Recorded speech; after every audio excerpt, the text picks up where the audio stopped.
আজ তুমি যদি সত্যি জীবন পরিবর্তন করতে চাও তাহলে প্রথম শর্ত একটাই, নিজের ভেতরে আগুন জ্বালাও, কিন্তু বাইরে ধোঁয়া দেখিও না। এই পৃথিবী কথা বলা মানুষে ভরা।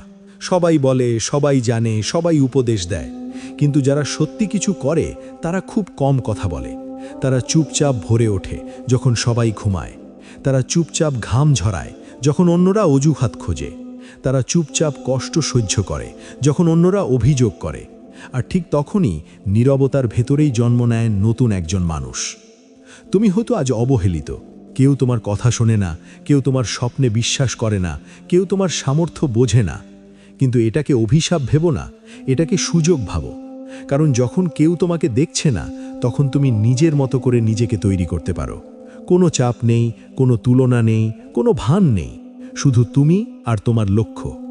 মনে রেখো, জীবন কখনোই হঠাৎ বদলায় না।